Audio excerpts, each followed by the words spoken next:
This is Amy with Creative Catapult Coaching, And Megan with Focus Like a Mother. and we've been waiting on this episode, ironically entitled Waiting Mode. Waiting mode.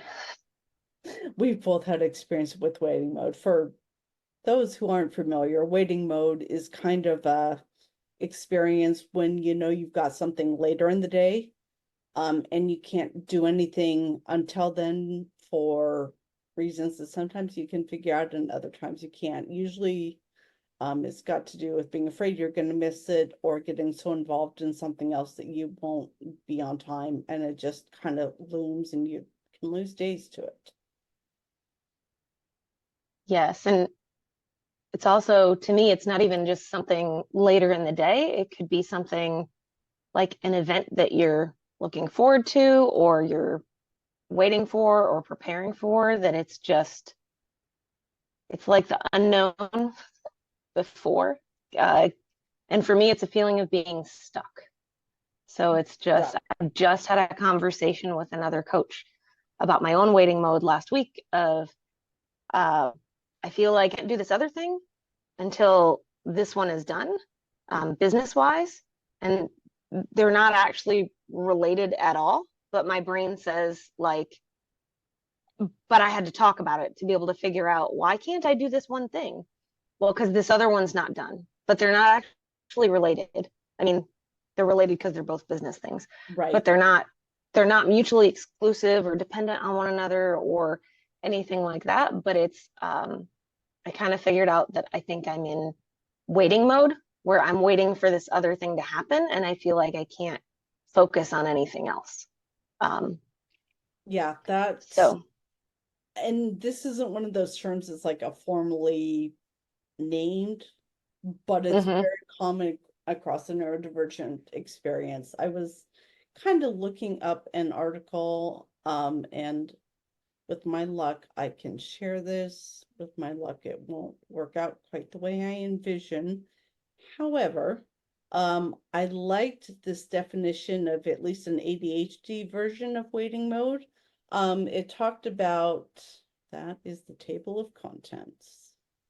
Uh, Waiting mode is basically, yeah, just kind of a void of time. And basically you've got plans later, and they describe it as a combination of anxiety, time blindness, and executive dysfunction all coming together around an event. And so many times have I done that. And it's interesting because sometimes I think it can be around a specific event, and your experience of it being more, I have to finish this one thing before I can move on to the other task in the business. Um, that being said, Yeah, I'm going to attempt to stop this share, um, because I guess we'll see what this looks like and how much I edit out with that. I don't even know if it's going to share the actual I image. saw it. Well, just because you saw it doesn't mean it recorded. This is true. Experiments. So many experiments. Um, what impact has waiting mode had on your life recently, beyond the single business incident? So one of the things that a peer and I were talking about was just being able to label it. So up until so my experience with understanding neurodivergence and really understanding what's going on with my own brain or my child's brain or things that are impacting our lives, has really only come into my life in the last 2 or 3 years, because of my experience as a parent, but then also looking, a lot of self-reflection. So being able to label it and say, oh, this might be waiting mode. Like, why do I feel stuck? And then my peer friend of mine said, well, it helps to label it, at least for her, because then it's not like before where it's like, oh, I'm just a lazy person. or like I just didn't get anything done today. So for me, I had it with we've got renovations going on in part of our house, and I had contractors in the house last week installing something, and I couldn't do anything else while they were here.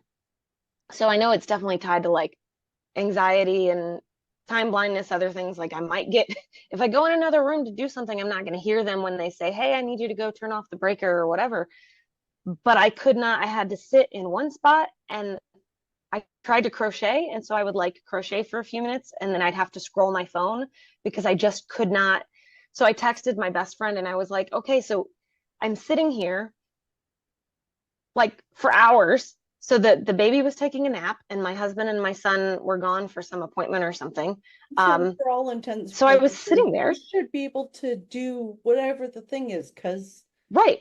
your Like husband or I your should be able kids to get up and aren't wash dishes, or, grab my looking for laptop your and sit and do some attention. work. I should read a book. I could not like function to do anything else. So I texted my best friend and I was like, I'm stuck. Like I have, the other thing is not knowing when the end is going to be. So that's part of the struggle with that. Helped me realize it was a little bit of waiting mode, because I don't know, like, when are they going to be done? How long do I have? So I can't actually plan. Like I didn't want to get out my laptop and start working because I don't know how long I have to actually do something. There were just too many unknowns. So I was just stuck. And so I at least had the wherewithal of, I'm going to go grab my yarn and try to work on my crochet stuff, because that's something I can just drop and pick back up later. And at least I feel like I'm doing something, because my kid needs a blanket to go to nap time at pre-K. So I'm doing something. I told myself I was doing something productive, Right. but I felt stuck. I couldn't do anything else that I thought was productive. So I just tried to find something that I could count as productive that was super flexible. It sounds like it was really frustrating. But yeah, that stuck mode.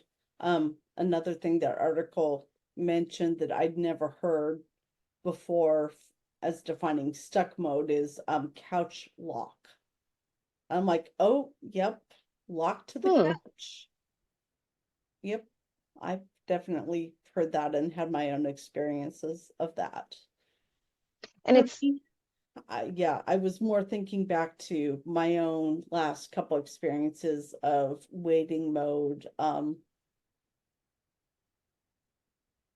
If I'm really on and really having a good day, I can fill, the time before an appointment or something before I need to leave the house, very easily doing the little things like the dishes or responding to a couple emails in between.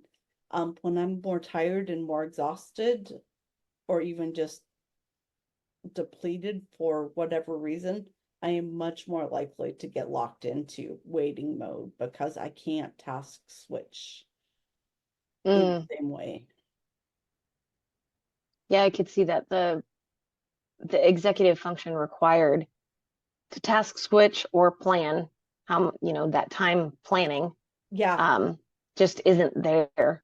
and the And I, inherent ability to some unconsciously manage that anxiety, because when mhm, you've got the emotional resources and freshness, it is surprisingly often easier to do it. And of course, there can be real anxiety issues for people that aren't just about fatigue and being tired, and that's a whole different thing that can mhm, make everything worse, not just moments of, anxiety. That being said, mhm. if you really need help, um, go talk to somebody, for real and not just listening to us. I was just having a conversation about deeper emotional stuff and when is it self-managing okay and when is needing outside help. That was a whole nother conversation. Um, Mhm.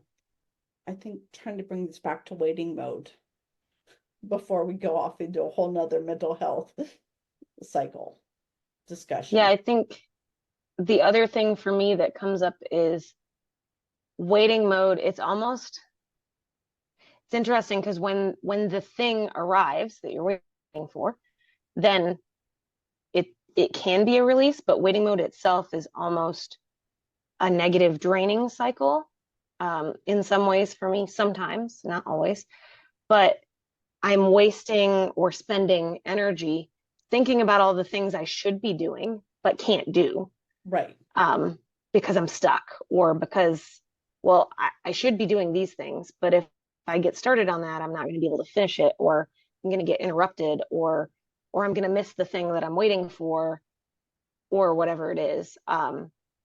So it's almost like an extra energy drain of being stuck in waiting mode. And I was looking at the article. I know there are some things in there that are strategies, to kind of get through waiting mode. So I'm going to have to look at like what would be a great. So they list a few different coping strategies: mindfulness, brain dumps, breaking yourself out of the couch lock with simple tasks. So my husband will actually challenge me.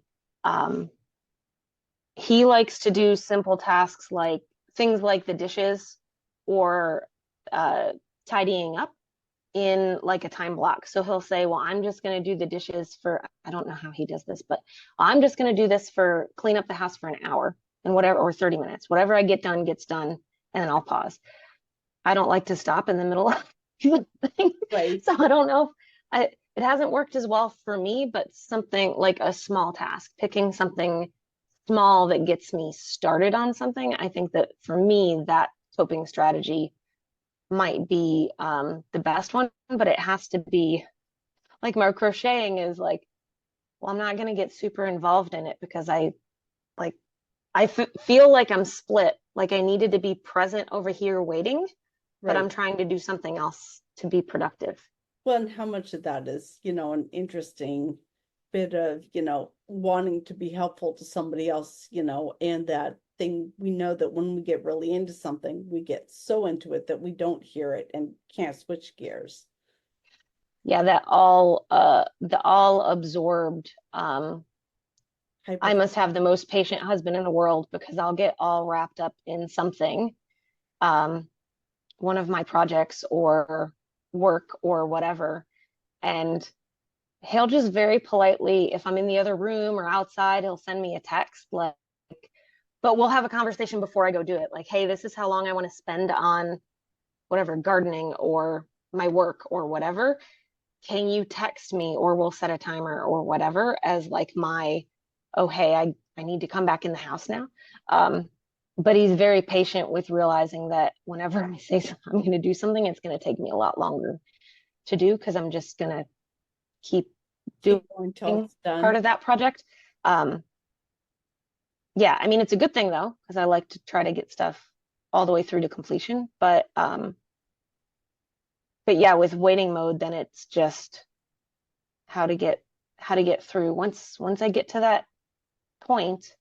But now that I think about it, it comes up in so many different things. It could be an appointment later in the day. It could be, um, a lot of different, um, things. Setting alarms and timers on my phone has helped, that it's like, oh, if I can trust that I'm going to hear this alarm, I can go do something else, and then Right. I won't miss whatever thing is coming up.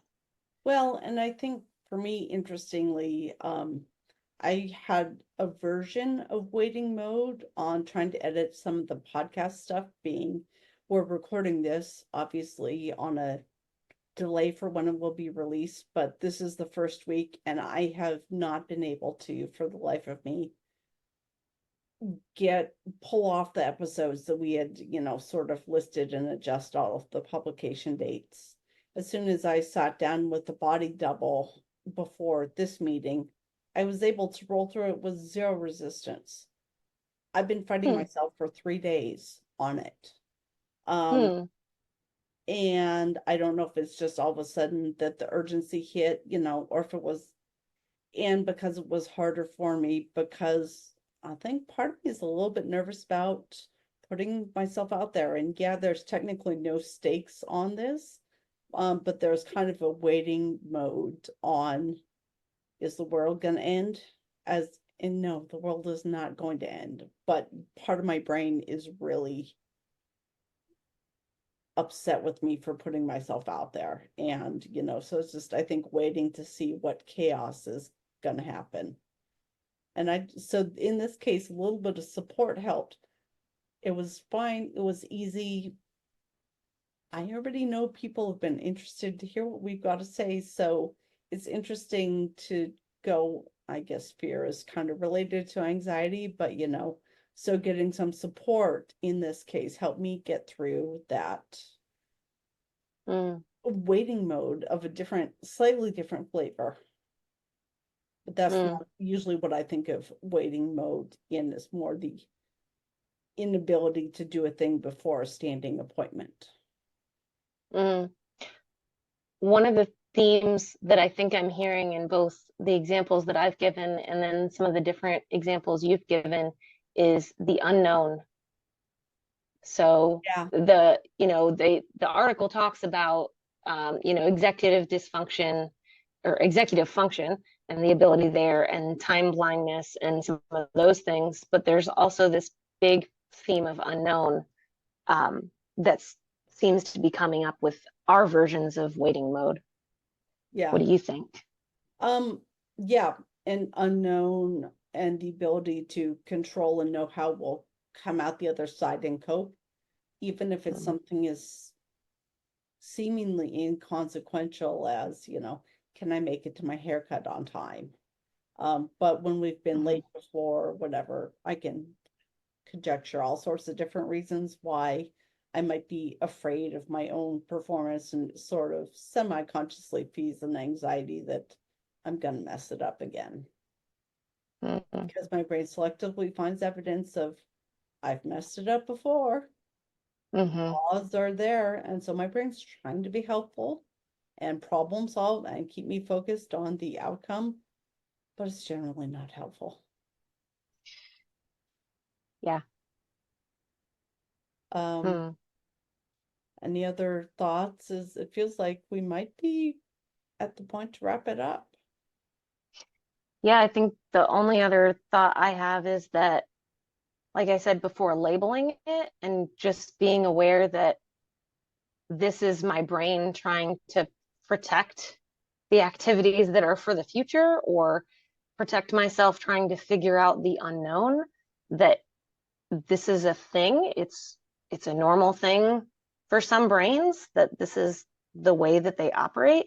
And then understanding that there are things that each of us can do. Every person is going to be different in what coping strategies work for them, but that waiting mode is okay. And that, I'm not a lazy person because I couldn't get anything done while there were contractors, while I was waiting for contractors to finish their work, on their install thing, or while I'm waiting for an upcoming event or an appointment later in the day, recognizing it, labeling it, and then being self-aware enough to say, okay, which strategy do I want to try to see if that'll help me cope in the moment. Sounds brilliant. And I'm going to have to add body doubling to my list of potential coping strategies. And again, is that recognizing and then finding somebody where I can drop in and say, hey, help. But I've got a few of those people in my back pocket. So again, why does self-awareness, which is an executive function, seem to be required to fix all the executive dysfunction? And on that note, that's a whole nother topic. That's a whole nother topic. Why does my brain need to be a brain to fix my brain? We'll have to go into the one of my favorite, oh God, I don't even remember. This may have to be a future topic, but don't use the brain to control the brain, use the body to control the brain. Okay. More about using physical activity to shift your mental state instead of trying to think your way out. Yeah, otherwise you're getting stuck. Yeah. But on that being said, I wonder where I could apply use the body to change the brain. Don't try to change the brain for waiting mode. Something to ponder. I'll have to let you know. Yeah. Okay. Sounds good. All right. Have a good one. Bye, everybody.